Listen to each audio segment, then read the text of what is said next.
So it looks like the next kid, or the first kid we're going to be reacting to, is this kid that's called the Coupon Kid. You'll see what I mean in a second when you guys see for yourself. It's something to see. I'm Broderick, and I am the Coupon Kid. My coupons weigh a total of 64 pounds. I don't really think couponing's weird at all. I think Broderick's a little weird. Getting candy for free is awesome. I get a really big adrenaline rush from saving money.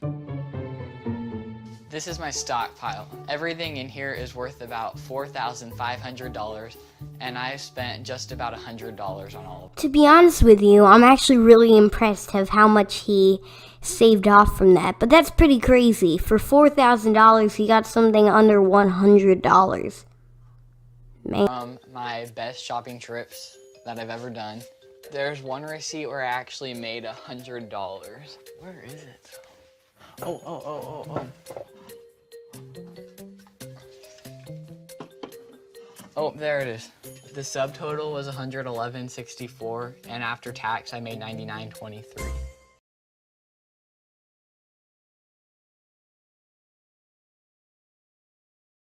Well, that was a lot to hold in. I guess that kid really likes to save money, and that's a little weird.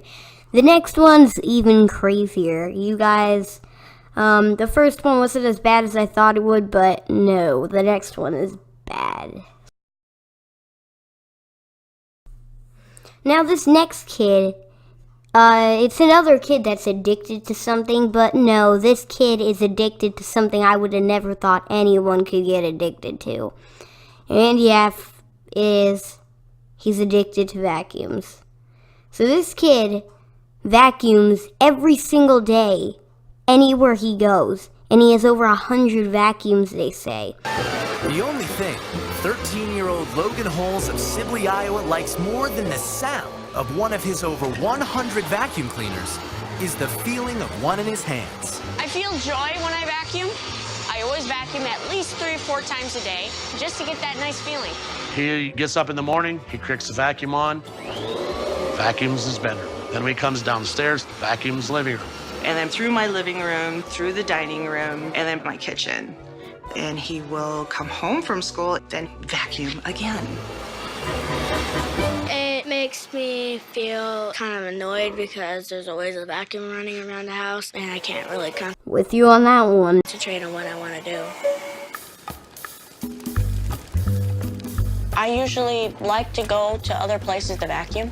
My mom works at the hair salon, so I like to go there. He likes to come down here, obviously, and do some vacuuming of the hair. And of course, we need it done daily. And so he will come down and do it daily here.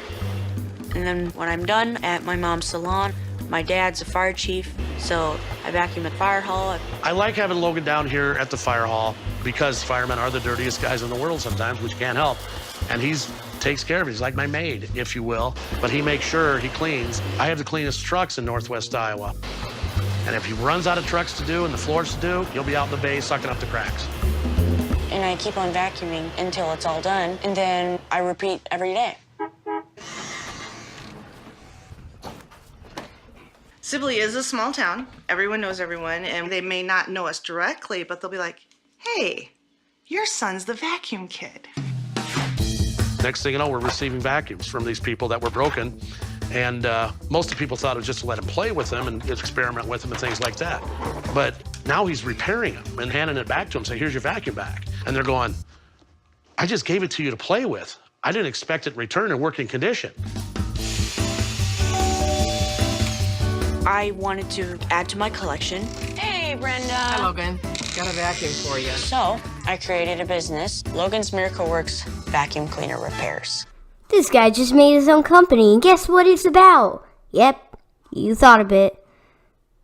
It's vacuums. Should be. Okay, thank you. Every time I fix a vacuum cleaner, I feel like a detective trying to find out a crime. Some screws for taking. I usually try to dig deep far into the vacuum.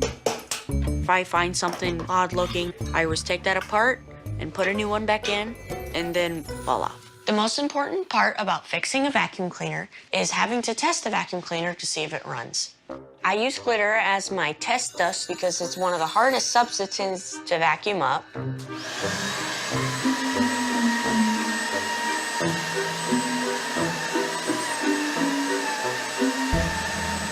Perfect. Now we're going into the last video. There's probably one of the worst ones I've seen yet.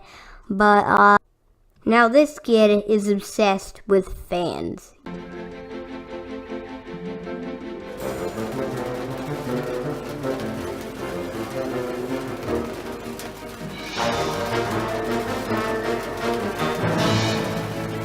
I'm the king of the fan!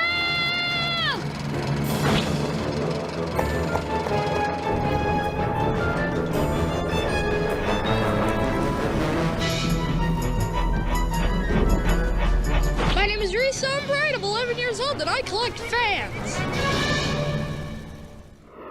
I thought it was kind of a strange thing to collect. You see, even the parents think that collecting fans is a little weird.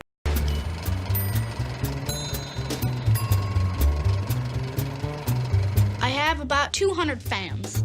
I have pedestal fans. This is a Holmes pedestal fan. And the reason I bought it, these blades. Table fans. This is a Fanimation Urban Jet. It kind of looks like the fans from a 1950s Cadillac. Tower fans. Tower fans are slim, so they can fit in tight spaces, yet they move a lot of air. Box fans. This is a beautiful treasury. Perfect example of a box fan treated well. It's got a very great sound. Listen to it on low. You should be having quiet. It's beautiful. Yes, beautiful. Like a bird humming.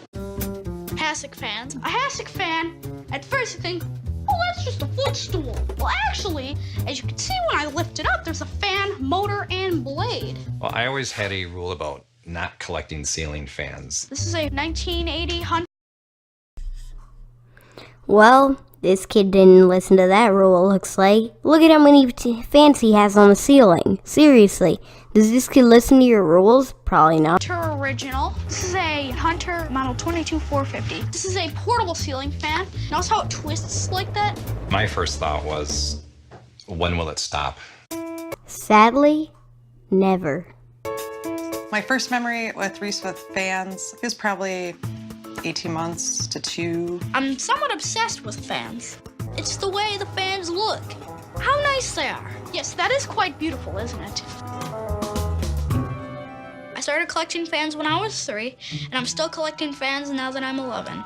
So I've been collecting for 8 long years. The first fan I had, it was a Galaxy by Lasco box fan. I'm about a year or 2 old. It was just a standard box fan, and he played with it all the time. It was in this kind of cabinet, and it had a badge up here that said Galaxy by Lasco. Well, when he was around 3, the motor just burned out. My dad threw it out because I didn't know anything about fans then. And who wants a box fan just sitting around the house? That doesn't work, so I threw it out. Since then, I've been looking for this exact same fan. It would help fill a box fan-sized hole in my heart. He goes in the computer several hours a week looking for another Galaxy by Lasco. I've been looking for that Galaxy by Lasco forever. I just love that thing, but I can never find one. It's like as if it's trying to escape me.